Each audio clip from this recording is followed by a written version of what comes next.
final dessa série, quando vocês escutarem essa música na internet ou qualquer coisa, eu tenho certeza que vocês vão lembrar dessa série. Por quê? Essa já é a 16ª mensagem quase que seguida, né?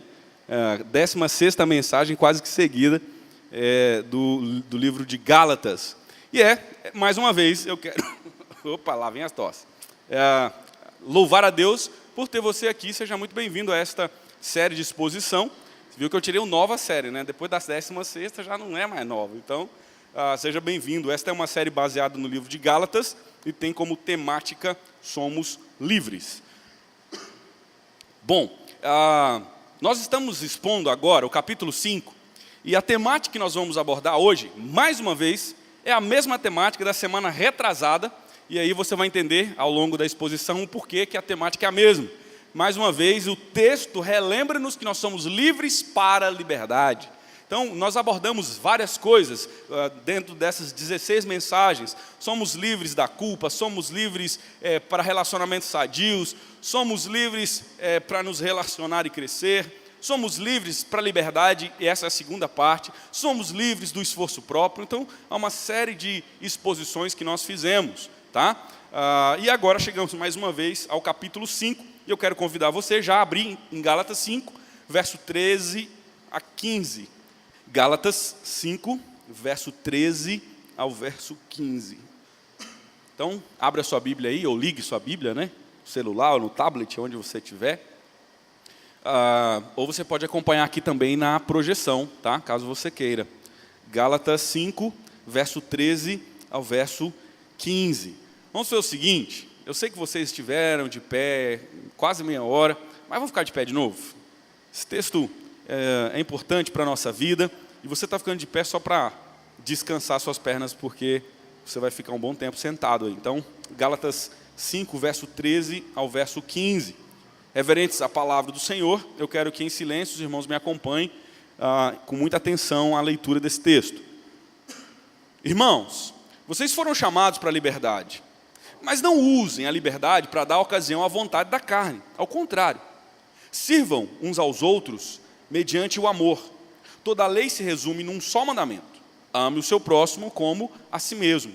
Mas se vocês se mordem e se devoram uns aos outros, cuidado para não se destruírem mutuamente. Ok, vamos orar mais uma vez.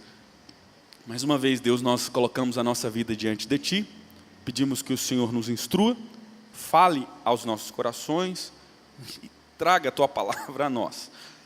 E que nós aprendamos de Ti, em nome de Jesus. Amém. Amém. Podemos assentar, meus queridos?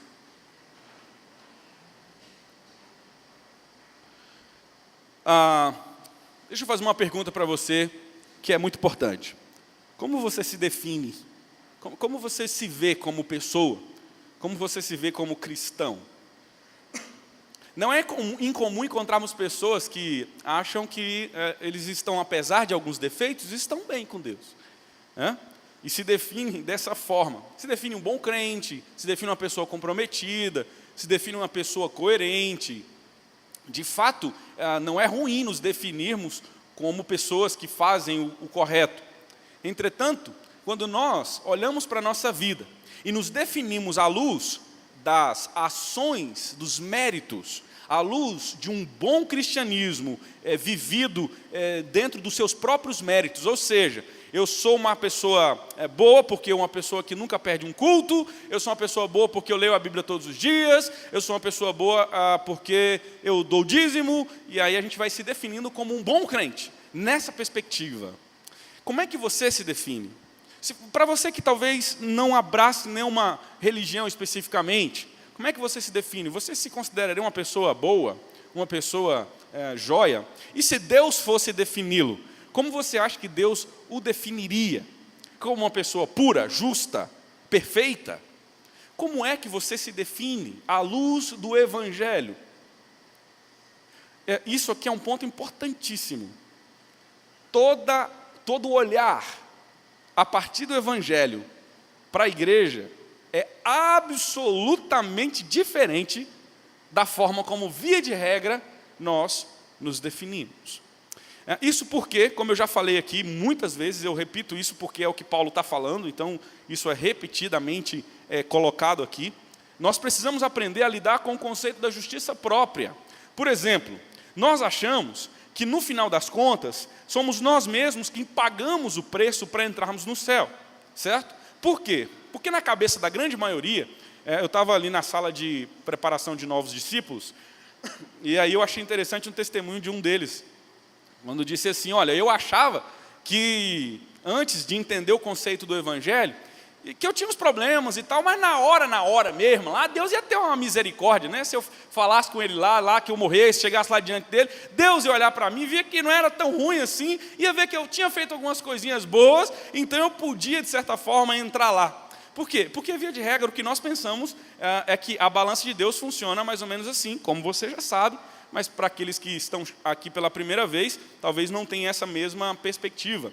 Algumas pessoas imaginam da seguinte maneira, se eu cometo uma atitude má, se eu faço um pecado, se eu faço uma coisa ruim, a balança pesa para o lado ruim, né? Então, estou ruim com Deus lá. Mas, em contrapartida, se eu faço algumas atitudes boas, tipo ir à igreja, dizimar, então ganha uns pontão, né? Jejuar, ler a Bíblia, e coisas nesse sentido, ajudar os pobres, doar cesta básica, eu contraponho a balança. Então, eu consigo, de certa forma, chegar lá no céu, dizendo assim, olha, de verdade, eu tenho uns probleminhas assim, mas não é tão grave, não é tão complicado. E eu também, assim, eu não sou uma pessoa tão ruim, eu pago as contas em dias, eu sou uma pessoa coerente, sou uma pessoa honesta, eu não fumo, eu não bebo, de vez em quando uma cervejinha, mas nada demais, assim, que seja errado, né? Então, a gente acha que essa argumentação vai colar diante de Deus. Mas você precisa entender que a balança de Deus não funciona nessa perspectiva. Tiago capítulo 2, verso 10, nos diz que a balança de Deus funciona absolutamente contrário a isso. Funciona da seguinte maneira, uma atitude má, um erro, um pecado, um pensamento mau. Você pensou mal de alguém, você pode fazer 1, 2, 3, 4, 5, 6, 7 obras boas. Acabou. Não adianta mais. Se você já cometeu algum pecado na sua vida, deixa eu dizer para você, vocês não têm condição de entrar no céu. Porque no céu só entra a pessoa perfeita. Só entra a pessoa sem defeito. Então a ideia de vir à igreja para receber uma proteção durante a semana, então eu vou lá na igreja porque quando eu vou à igreja eu estou protegido, eu estou guardado por Deus. Esquece esse tipo de coisa. Quando você... Por isso que, por exemplo, quando você conhece, provavelmente você conhece, eu tenho muitos amigos que são católicos. Pode observar que a grande maioria dos católicos, eles vão à missa uma vez na semana, seja de manhã ou à noite. É raro aqueles que vão de manhã e à noite. Por quê? Na cabeça de muitos, quando eles vão à igreja, então nós estamos sendo protegidos. Mas na cabeça de um monte de crente, também é assim. E a gente vai à igreja... Por quê? Porque lá eu ganho a proteção, eu ganho as bênçãos de Deus, eu ganho isso. De certa forma, é uma forma de Deus me recompensar por estar indo lá, servi-lo. Então eu vou lá e Ele me dá o que eu preciso, que é proteção para a minha família, o dinheiro que eu preciso, a comida. E Ele faz isso numa espécie de troca com Deus. Mas não funciona assim. Um erro nosso é suficiente para nos afastar eternamente de Deus. É bom lembrar, eu falei semana passada, que Adão foi... apartado de Deus, foi apartado de Deus com apenas um pecado. Adão não cometeu um monte de pecados, mas foi um só. Então, um só pecado é suficiente para nos tirar da presença de Deus. Então, você precisa lembrar o seguinte, não há nada que você precisa fazer, obrigado de novo aqui. Isso aqui é um remedinho para ver se eu paro de tossir, tá, gente? Obrigado.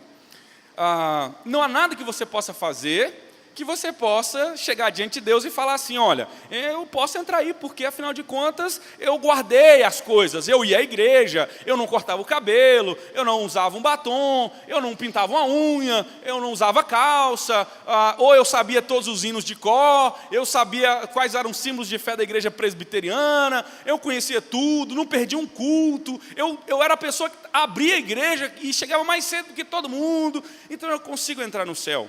É exatamente contra esse tipo de coisa, essa justiça própria, essa condição de se salvar, que Paulo escreve um livro inteiro.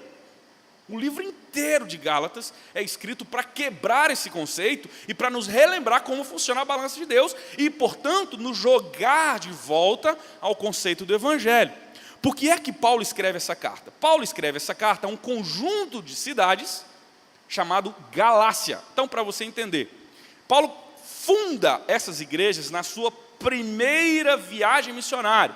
Ele sai de uma cidade chamada Antioquia, ele passa ali por Chipre, por Creta, que é uma ilha, aí ele chega numa cidadezinha chamada, numa região chamada Listra. E ali naquela região ele funda várias igrejas. Listra, depois ele vai para Antioquia da Pisídia, então ele funda mais 3 igrejas. Essa região aí é chamada de Galácia, hoje onde é a Turquia, a parte inferior da Turquia, naquela época a Ásia Menor. Então Galácia, ou os Gálatas, não é uma cidade, mas é um conjunto de igrejas que Paulo havia fundado na sua primeira viagem missionária. E o que havia acontecido aí? De fato, Paulo havia fundado essas igrejas, ele chegou ali em Listra, começou a levar a mensagem do Evangelho. Qual é a mensagem do Evangelho? Ou seja, a boa notícia, que você não pode se salvar, mas se você crer que Jesus Cristo morreu no seu lugar e pagou o preço do pecado, você é salvo. Então ele leva a mensagem da cruz. Só que quando chega em Antioquia da Pisídia, que era uma região ali meio pantanosa, Paulo adoece. E aí ele não tem como voltar lá para a cidade de origem dele. Então o que ele faz? Vai para frente, para as cidades vizinhas e prega o Evangelho. Então ele vai para Listra, Icônio e Derbe. Daí funda as 3 igrejas, ou as 4 igrejas da Galácia. Depois que ele melhora, Paulo então pega aí, marcha ré de novo e vai embora. Perceba que Paulo está levando o Evangelho de Cristo, o Evangelho da cruz, o conceito de que nós só somos salvos crendo em Cristo Jesus e só, acabou, é isso aí, esse é o ponto em que Paulo estava dizendo. Mas o que levou Paulo então a escrever uma carta muito depois que ele havia fundado essas igrejas? Tempos depois que Paulo fundou essas igrejas, começou a ir lá um grupo de judeus chamado de judaizantes. Os judaizantes eram judeus convertidos ao cristianismo, mas que não tinham abandonado as práticas judaicas. E essa galera começou aí a colocar 3 coisas ali, nas mesmas igrejas. Eles começaram a colocar o apostolado de Paulo em xeque, dizendo que Paulo não andou com Jesus, Paulo não estava com Jesus, então esse Paulo vocês não podem dar muito crédito para ele não.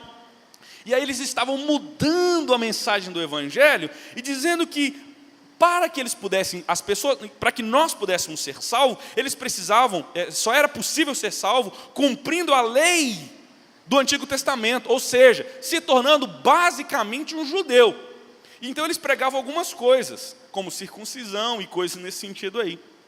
Eles tinham conceitos errados sobre como eles entrariam no céu. Eles diziam, olha, para entrar no céu, não é só crer em Jesus Cristo. De fato, eles acreditavam no Evangelho, eles ratificavam que Jesus era importante e que Jesus era necessário para a salvação. Mas acrescentavam outras coisas, como, por exemplo, a circuncisão. Acrescentavam também a abstinência de algumas comidas, como o porco, comida sufocada, e também a guarda dos dias, como o sábado.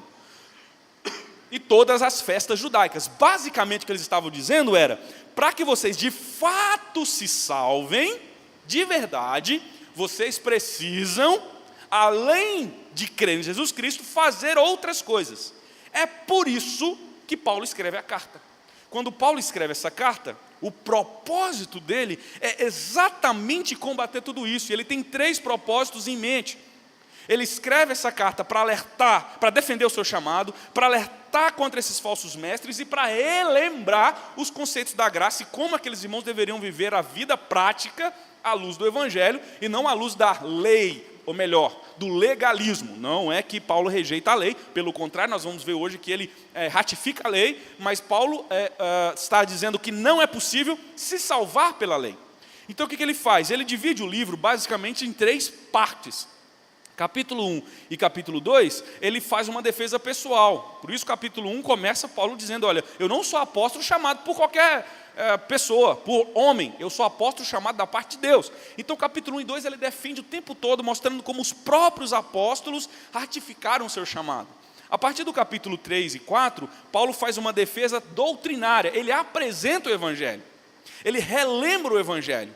Ele vai mostrando como, de fato, as pessoas deveriam crer em Cristo e que abandonar isso era uma loucura. Crer que a gente podia ser salvo por outra coisa a não ser o Evangelho era uma loucura que os Gálatas estavam cometendo. Finalmente, ele, do capítulo 5 ao capítulo 6, ele começa agora a aplicar, depois de ter exposto o Evangelho, a aplicar o Evangelho na vida prática. Então é isso que você tem aí no livro de Gálatas, uma defesa pessoal, uma defesa doutrinária, uma defesa do Evangelho. E depois de ter exposto a doutrina, a verdade do Evangelho, Paulo chega no capítulo 5 e dá um grito de novo. Ele diz, lembrem-se, vocês foram livres para ser livres. Não é isso que o capítulo 5, Gálatas 5, versículo 1 começa, ele diz, foi para a liberdade que Cristo nos libertou. Então percebe que ele está dizendo, olha, Cristo não libertou vocês para se prenderem ao conceito de que fazer as coisas dão a vocês a salvação. Vocês foram livres em Cristo, para depender de Cristo para ser salvo. Deixa eu tentar fazer, pegar minha Bíblia aqui para você, só para você ter a mesma visão que eu tenho aqui da diagramação do texto. No capítulo 5, nós estamos agora, vamos expor o versículo 13 a 15, mas você precisa entender a linha de raciocínio aqui. O que Paulo faz? Se a gente pegar aqui e separar esses textos que nós já trabalhamos e iremos trabalhar, outros nós vamos trabalhar hoje, você tem a seguinte construção, a seguinte ideia. Do versículo 1 até esse verso 6, você tem Paulo lembrando que nós somos livres para a liberdade, mas ele fala, então, não percam isso, não percam. Parem de acreditar que vocês podem entrar no céu fazendo coisas, como se fosse mérito de vocês. O mérito é de Cristo. Então não perca o Evangelho de vista. Não perca. Se vocês começarem a achar que é a circuncisão, o que era a circuncisão? Para você que não está familiarizado com essa linguagem.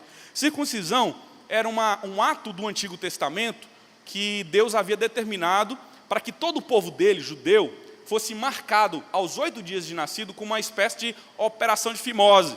Todo homem, né? Era a marca do judeu. Todo mundo que queria ser judeu tinha que circuncidar também. E é contra isso que Paulo está dizendo. Não precisa mais disso. Não perca o Evangelho.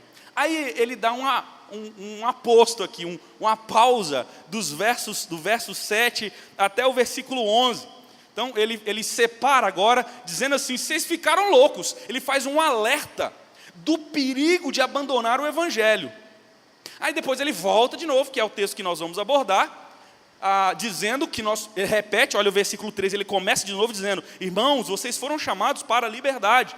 Mais uma vez, ele insere aqui, agora ele disse, se na primeira parte dessa temática, ele está dizendo, não perca o Evangelho, na segunda parte da temática, ele está dizendo, não abuse do Evangelho.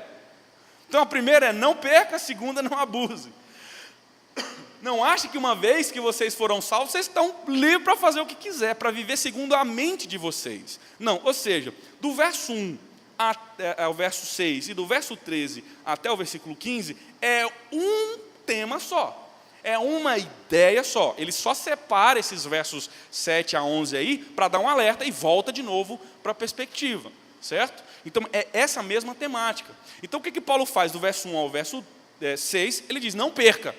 Por isso nós falamos na semana retrasada, que uma vez que nós somos livres para a liberdade, o que é isso? Que Cristo nos libertou, é Ele quem pagou o preço, não depende de mim, não depende do que eu faço, depende do que Jesus faz, eu dependo exclusivamente dEle e vivo nele. E não fico querendo ganhar pontinho com Deus, como se eu estivesse preso a essas habilidades de ser bons cristãos, bom cristão para entrar no céu. Então, Paulo lembra, né, a ideia de não perder o Evangelho, ele ratifica dizendo, olha, então confie somente em Cristo.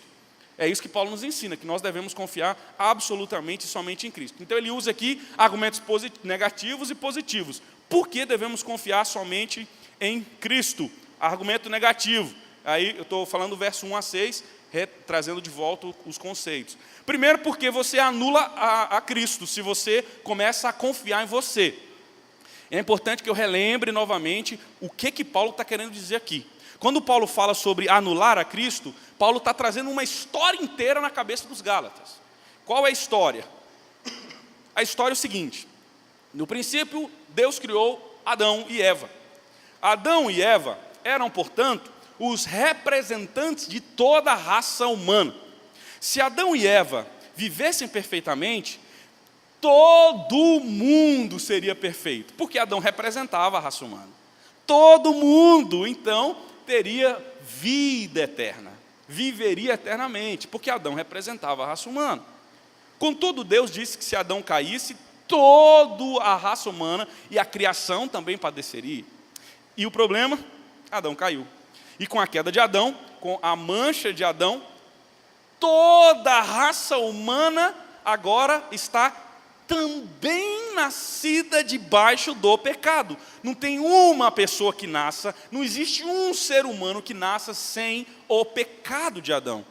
As Escrituras nos dizem, em Romanos capítulo 3, que não há um justo sequer, não há quem busque, não há quem queira Deus, ninguém mais. Depois da queda, toda a raça humana está perdida. Ela não consegue fazer o bem, em Romanos 3:10. Não há quem faça o bem, ninguém consegue fazer o bem perfeitamente. Até aquilo que a gente acha que está fazendo o bem para os outros, no final das contas, é para a gente mesmo. Um exemplo, por exemplo, ficou boa, né? Você vai lá, vai fazer uma doação de cesta básica para a pessoa. Eu vejo muitas pessoas fazendo isso e se gabam de serem pessoas que ajudam. Mas você já parou para pensar que você pode estar entregando cesta básica, não pelo amor, mas para se sentir útil? É bom se sentir útil. É bom sentir que eu posso ajudar.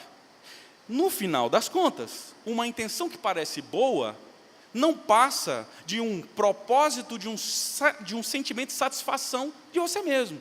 Você só entrega a cesta para você se sentir realizado, útil, sentir bem com você mesmo. Por mais que pareça que você está ajudando as pessoas, no final das contas, você está fazendo isso para você mesmo, para você se sentir bem, para você se sentir útil. Então, nem aquilo que parece ser bom é tão bom assim. A Bíblia diz que agora, por causa de Adão, todo pecado é trazido a nós. Mas é um outro problema. A Bíblia diz que se Adão pecasse, ele morreria. E toda a sua descendência morreria. Toda a sua descendência agora iria pagar. E é isso que de fato aconteceu. Quando Adão ele erra contra Deus, a ira de Deus, o cálice da ira de Deus é derramado em Adão, mas não só em Adão, mas como em toda a sua descendência. Por isso a Bíblia nos diz que todo mundo já nasce naturalmente caminhando para o inferno. Efésios capítulo 2, versículo 3. Éramos por natureza filho da ira. Eu nasci, estou caminhando para o inferno, é assim. Você não precisa fazer nada, já nasce bichado, já nasce com problema. Não precisa de cometer pecados, já nasceu errado. E onde é que eu e você estamos? Aqui, todo mundo está aí. Quando eu quero salvar a mim mesmo, por aquilo que eu faço, é isso que eu recebo, a ira de Deus. Porque eu não consigo fazer as coisas de forma perfeita. Mas aí Deus envia então um segundo Adão. Esse Adão é Jesus Cristo, conforme as Escrituras. E a Bíblia diz que ele também recebeu nele o cálice da ira de Deus. Lembre-se quando Jesus está no Getsêmani, ele ora para que Deus pudesse afastar dele esse cálice, mas que pudesse ser feita a vontade dele. E Jesus então faz o quê? Toma o cálice da ira de Deus e recebe a punição no nosso lugar.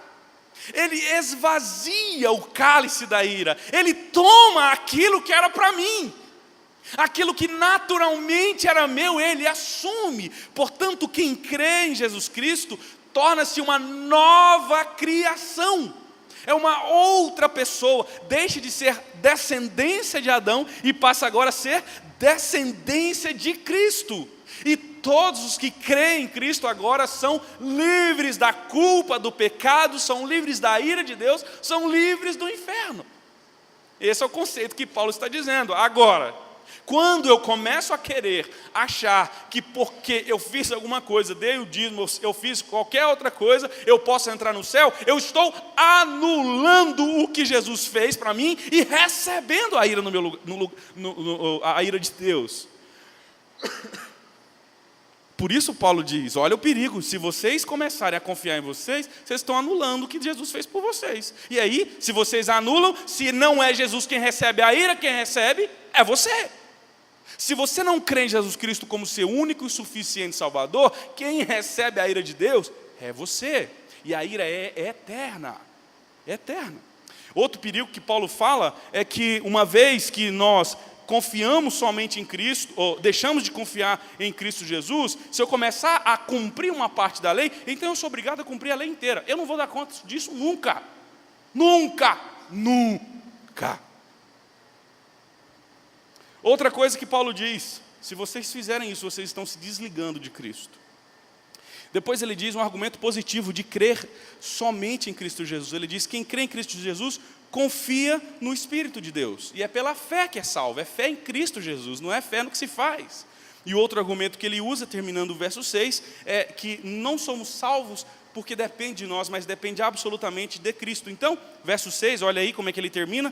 Porque em Cristo Jesus, nem circuncisão tem efeito algum, mas sim a fé que atua pelo amor. Ele está dizendo, olha, não é pelo que eu fiz ou pelo que eu faço, mas é pelo que Deus fez. Aí ele dá aquela pausa, né, para dizer, cuidado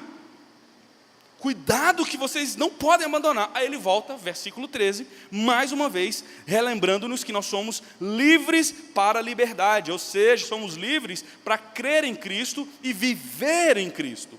Se na primeira parte Paulo está dizendo, não abandonem, agora, segundo argumento de Paulo, não abusem do Evangelho.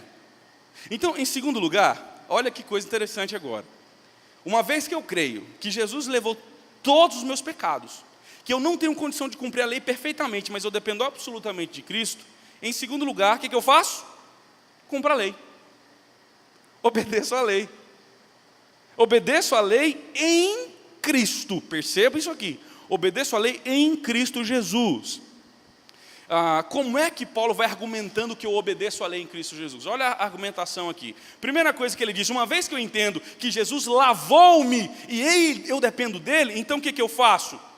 Eu não vivo praticando o pecado. Olha aí o versículo 13. Irmãos, vocês foram chamados para a liberdade, mas não usem a liberdade para dar ocasião à vontade da carne, ao contrário, sirvam uns aos outros mediante o amor. Irmãos, vocês não devem viver na prática do pecado. O verso 13 aqui, Paulo está dizendo assim, olha, todos os crentes foram livres da lei como mérito para se salvar, mas não estão livres da lei como proposta de gratidão a Deus. Você não está livre para fazer o que você quiser. Lembra da imagem da série? É uma cruz, mas você está preso à cruz. Você está livre de fazer as coisas por si mesmo e achar que você pode ir para o céu, porque você faz coisa boa, mas você está preso à cruz. Você pratica as coisas de Cristo. Você não está livre para viver como o mundo subjetivo que nós temos, conforme a sua perspectiva. Porque é exatamente isso que o mundo diz. Cada um segue a sua própria consciência. Num conceito do relativismo que nós estamos vivendo, onde o que é errado para você pode não ser errado para mim, e o que, portanto, o padrão estabelece é a perca do padrão. Cada um é o seu próprio padrão, cada um faz o que quer, cada um faz o que acha que deve ser, porque o importante é ser feliz. E as Escrituras quebram o conceito dizendo, não, o cristianismo ele impõe sim o padrão, e o padrão é Cristo. Eu vivo a lei para agradar a Cristo. A lei, portanto, não é para méritos de salvação, não é moeda para entrar no céu, mas a lei é, dessa forma, uma ação de gratidão da minha parte para com Deus. Por isso, uma vez que eu sou grato a Deus, eu começo a me perguntar por que é que eu ainda continuo gostando tanto de estar distante do Senhor. E eu começo a me perguntar e começo a me questionar, porque agora o meu prazer é fazer o que Ele quer que eu faça. Eu sou sim incomodado a viver de forma coerente com Cristo. Deus me chama para amá-lo, Deus me chama para obedecê-lo, Deus me chama para viver em amor com Ele, em relacionamento perfeito. Mas isso não é baseado na minha habilidade.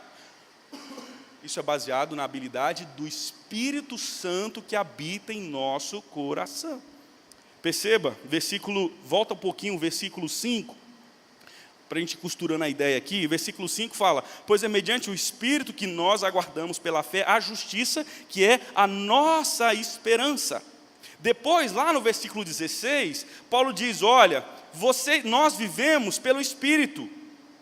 E uma vez que nós vivemos pelo Espírito, nós vamos lutando para não satisfazer os nossos próprios desejos, os desejos da nossa própria carne, os desejos que nos levam para longe de Deus.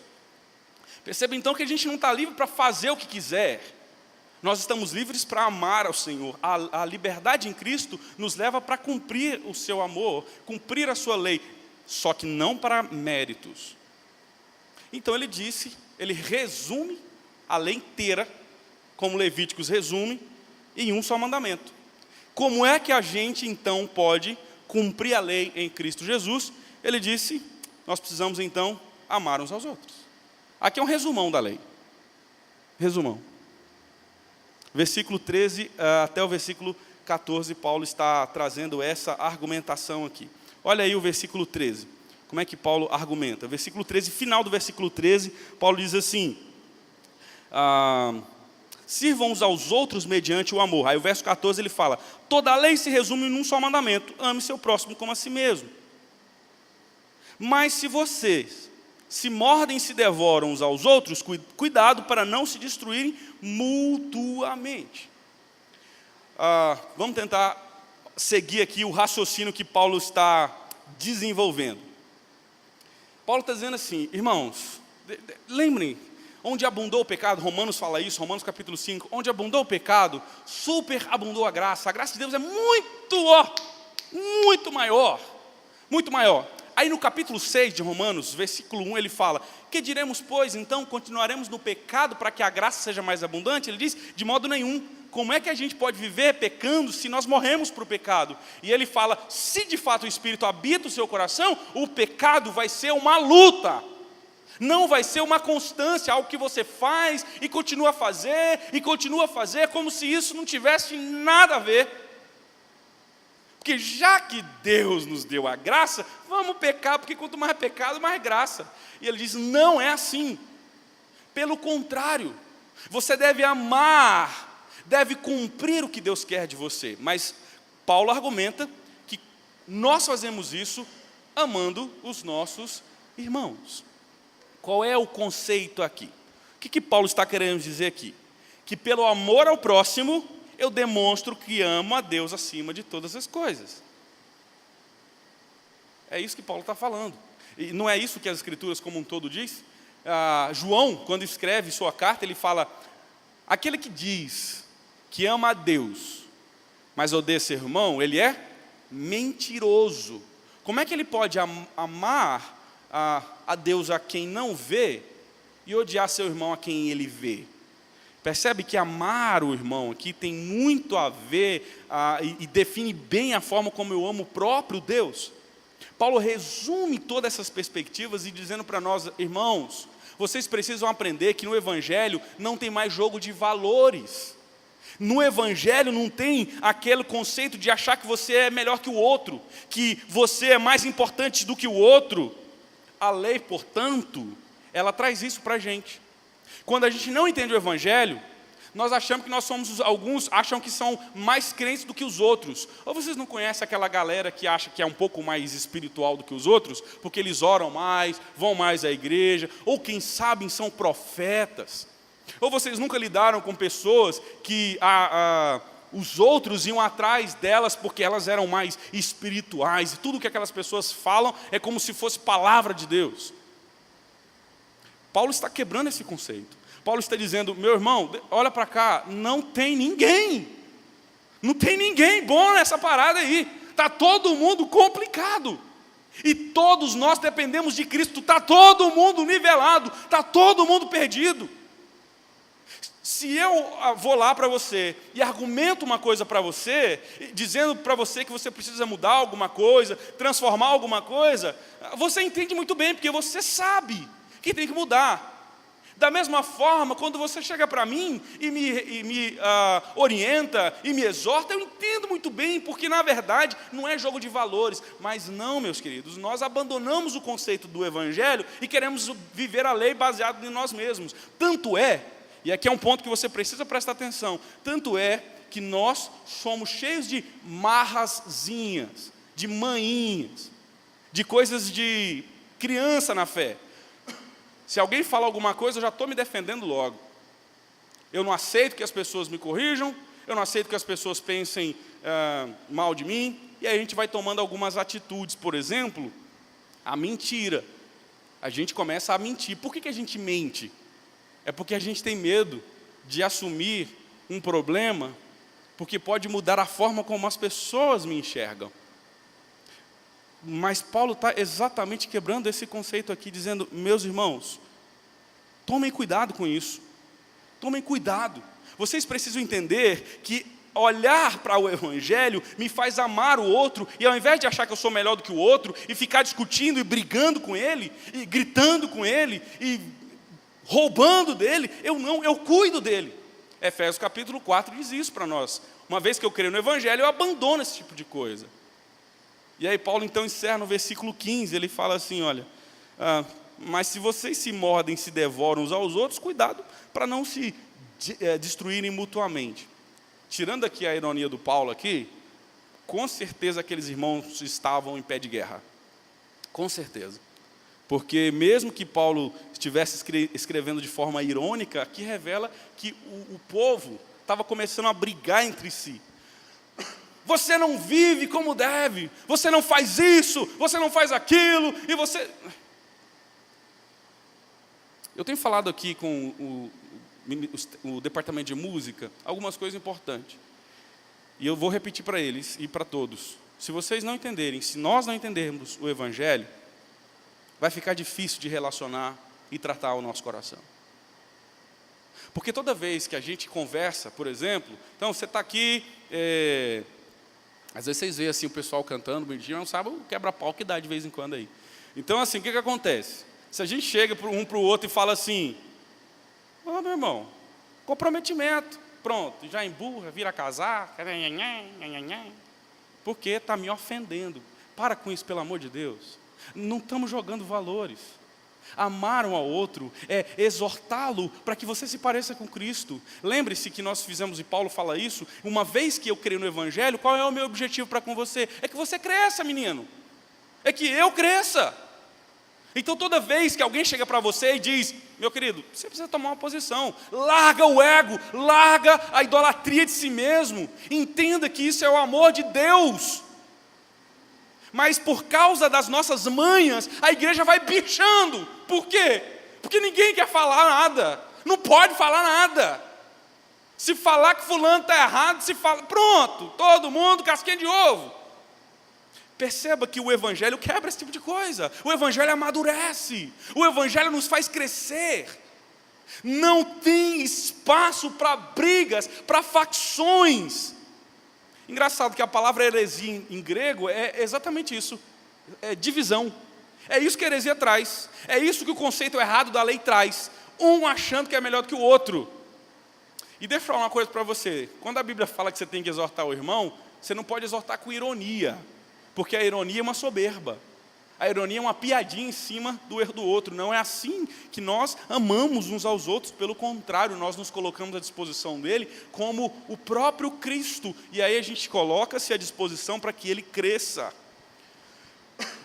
Quando nós abandonamos o Evangelho e nos apegamos aos méritos da lei para sermos aprovados diante de Deus, nós nos tornamos como animais raivosos, prontos para devorar quem nos machuca. É por isso, meu querido, que lidar com crente é a pior coisa. É porque os crentes não entendem o Evangelho. Gente, se a igreja entendesse o evangelho, seria tão bom. Tão bom. Se a gente entendesse que o pastor é complicado e que de vez em quando tem que ser chamado a atenção, e que você é complicado e tem que ser chamado a atenção, mas não. Ou você nunca ouviu alguém dizer assim: na minha filha, no meu filho, ninguém toca, ninguém mexe. Ou você nunca viu um pai, igual a galinha choca, quando alguém corrige o filho, subir para cima daqueles que os corrigiram? Ou vocês nunca viram pais saírem de igrejas ou de outros locais porque os seus filhos foram corrigidos? Eu conheço presbíteros que abandonaram a igreja porque o filho foi corrigido, o filho foi disciplinado, então meu filho não pode ser disciplinado. O meu filho nunca. O filho do pastor pode, mas o filho do presbítero não pode, o filho do irmão não pode, o outro não pode. Meus queridos, abandonemos essa realidade.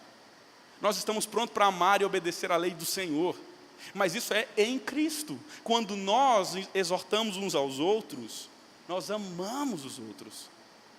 É isso que Deus faz conosco. Nos chama de volta a amá-lo e a obedecê-lo. Sabe por quê? Porque o amor é o meio pelo qual Deus une todas as coisas. Ele une tudo. O amor dele é maior do que o seu problema. O amor dele é maior do que o meu problema. É isso que nós precisamos entender. É o amor que é o vínculo, o elo que nos faz um. Preste atenção nesse vídeo aqui. E se o amor fosse maior do que a noite mais sombria? E se o amor fosse maior do que o ódio? E se o amor fosse maior do que a guerra? E se o amor fosse maior do que o medo?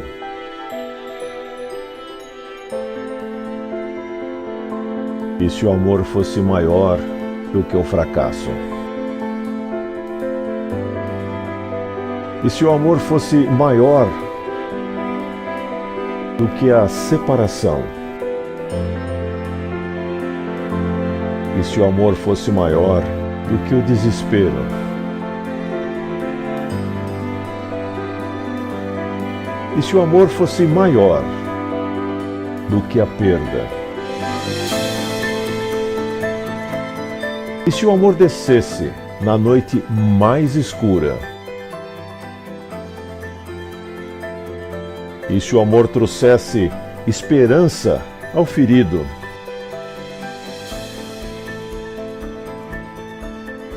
E se o amor tivesse vindo para morrer? E se o amor viesse para salvar? Mas Deus demonstra seu amor por nós através disso. Perceba o que é amor? Amar um ao outro tem a ver com abrir mão de si mesmo. Obedecer à lei de Deus tem a ver com se colocar de trás e estar aberto para ser exortado e exortar. Estar aberto para amar e ajudar. Mas compreender o Evangelho de fato nos faz entender que mesmo em pecado, mesmo nos erros, mesmo falhando contra Deus, você é perfeito. Vou repetir. Aos olhos do Evangelho, mesmo com pecado, mesmo cometendo seus erros, você é perfeito. Porque você assume agora a identidade de Cristo Jesus. Você não assume a sua identidade pecaminosa. Você foi livre disso. Você foi livre dessa culpa. Você foi livre da condenação do seu pecado. Você foi livre da imperfeição. Por isso é que você pode entrar no céu. Porque o Filho do Senhor, Deus Pai, purificou você, lavou você e tornou você santo, com uma identidade absolutamente diferente, uma nova criatura. Por isso precisamos crer absolutamente em Cristo, amá-lo, mas lembrar que nós ainda continuamos a lutar contra o pecado. Depois o texto continua dizendo que isso só é possível à luz do Espírito Santo.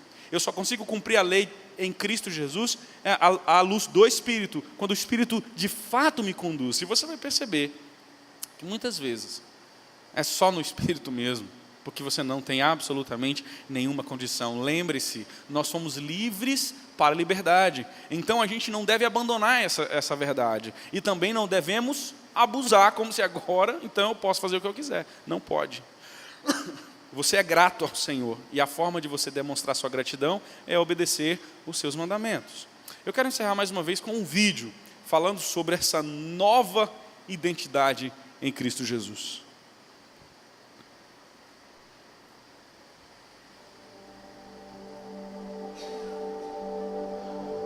Antes de Cristo, eu era uma pessoa diferente. Esta pessoa era a minha velha natureza, meu velho eu. Mas esta pessoa morreu. Agora a minha vida está segura em Cristo. Eu estou em Cristo e Ele está em mim. Eu sou uma nova criatura. Isso não significa que eu nunca mais irei falhar ou cair de volta nos velhos padrões, mas eu vou chamá-los pelo que eles são: velhos padrões, velhos hábitos de uma velha pessoa. Eu vou confessá-los, eu vou agradecer a Deus pelo seu perdão, eu vou fazer as pazes, e então eu vou seguir em frente.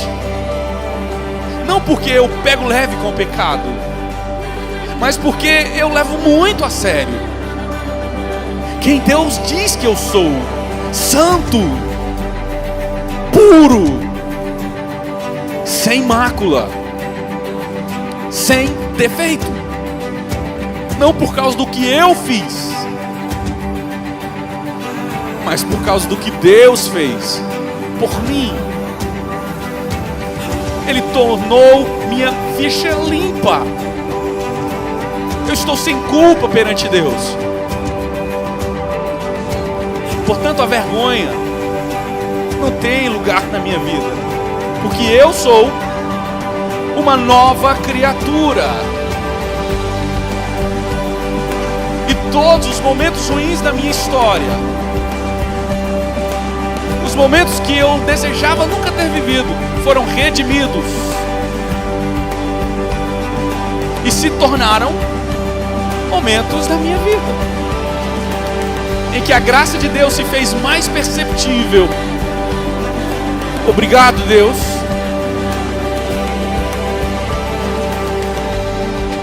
Meus erros não me definem, meu passado não me define, porque Deus definiu a minha identidade. Eu sou o seu filho amado, em quem Ele tem prazer. Esta é a minha identidade.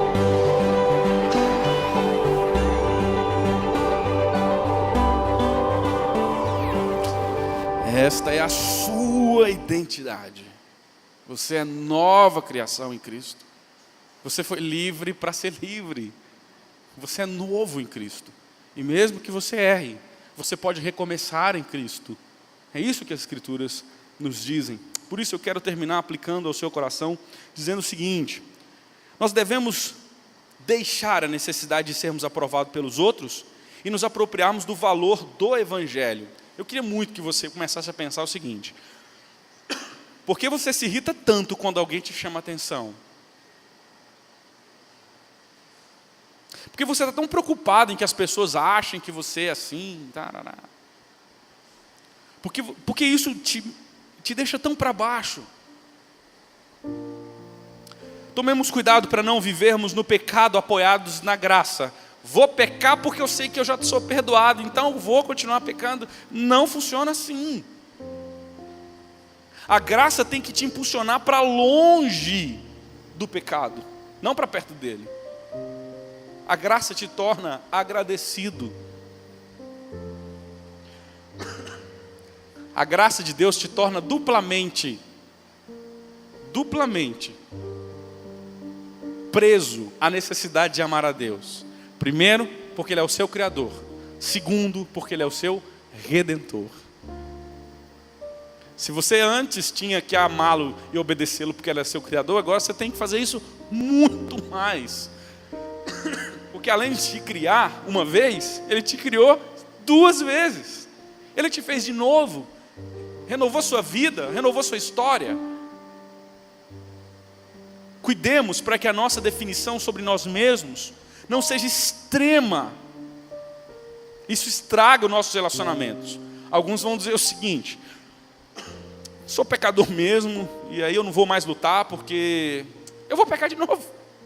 Porque eu não vou nem pedir perdão mais, porque eu sei que eu vou pecar de novo. Isso é o extremo, é você achar que sua identidade é tão bagunçada que você não tem mais condições de lutar contra o pecado. Isso ainda não entendeu o Evangelho.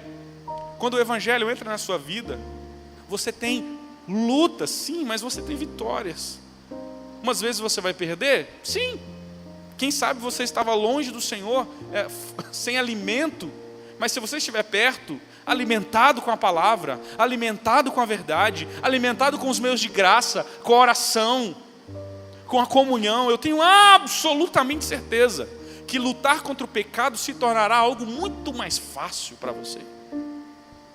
Ou quem sabe você não aceita o pecado. Não, eu não sou assim, não. De forma nenhuma, eu sou uma pessoa gente boa. Cuidado para que você não se defina de forma errada. Confiamos na obra do Espírito em nosso coração para lutarmos contra as nossas fraquezas. Não confie em você. Se você sair daqui achando que...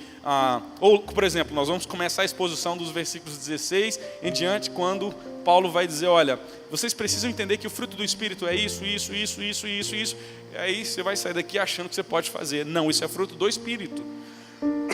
É uma ação do Espírito no seu coração. Finalmente, se você se encontrar numa situação difícil com alguém, isso aqui é importante. O Evangelho tem que mudar isso aqui. Às vezes você está numa situação complicada, seja lá no seu serviço, na sua família, com alguém está chateado com você, e aí às vezes a gente vai querer tomar logo uma posição. Não, a primeira coisa que você deve fazer é, peça ajuda para outra pessoa, para que ela também te dê um feedback da situação. Às vezes você não tem condição de avaliar a coisa de forma perfeita e tomar a melhor decisão. Então peça ajuda. Se você tiver com problema com o pai, problema com a mulher, peça ajuda, mas peça ajuda de alguém que vai ser sincero, alguém que te ama de verdade, para dizer para você onde é que você está errado. Por exemplo, às vezes na sua casa já está uma pé de briga complicado entre você e sua esposa, vocês não conseguem se resolver e você acha que você está certo. Conversa com outra pessoa, para que a outra pessoa possa avaliar a situação, porque às vezes você não está conseguindo enxergar que você está o problema. Peça ajuda antes de tomar decisões. Finalmente, lembremos que somos livres em Cristo para servir uns aos outros. Disponha a ajudar as pessoas no que elas precisarem, mas lembremos que nosso maior dever é ajudar uns aos outros a se assemelharem a Cristo. O meu objetivo é que você se pareça com Cristo. Agora eu quero dizer algo para você que ainda não recebeu Cristo como seu único e suficiente Salvador. Você que ainda acha que a sua boa atitude pode te levar para o céu, corra para Jesus imediatamente, desesperadamente. Creia que Jesus é quem lavou seus pecados e somente Ele pode te dar a vida eterna e mais ninguém. Esta é a verdade do Senhor Jesus a nós. Só nele haverá uma nova identidade, a identidade santa. Engraçado porque Paulo escreve aos Coríntios, há uma igreja, ele começa escrevendo assim, aos santos e amados da igreja que está em Corinto. Santos. Deixa eu dizer para você quem eram os santos. Os santos eram formados por uns 4 grupos que achavam que cada um era melhor do que o outro. Uns diziam, eu sou de Paulo, outros de Apolo, outros, eu sou de Cristo, eu sou melhor do que vocês, falo em línguas, sou muito mais crente. O grupo de santos era um grupo que no dia da ceia reunia para comida, e os ricos iam lá e comiam antes de terminar o culto, para não deixar para os pobres. O grupo de santos era um pessoal que tinha lá, por exemplo, um determinado rapaz, que ficava com a mulher do pai, e a igreja não fazia nada. Esse é o grupo de santos. O grupo de santos é um bando de mulher que achava que mandava no marido, na hora do culto, o pastor estava pregando, a mulher levantava e falava assim: não, você está errado, não funciona dessa forma. Desonrando seu marido, desonrando a Cristo. Esse é o grupo de santos em que Paulo se refere. Acho que no nosso conceito sobre santificação está um pouco equivocado, porque nós perdemos o conceito do Evangelho. Quando o Evangelho entra, ele purifica, ele muda a identidade, mesmo que ainda eu esteja lutando contra o pecado. Mas Deus olha para mim como limpo e puro aos olhos de Cristo. Lembre-se disso. Corra para Jesus. Só nele haverá, de fato, mudança eterna para nós. Audio Jungle. Audio Jungle.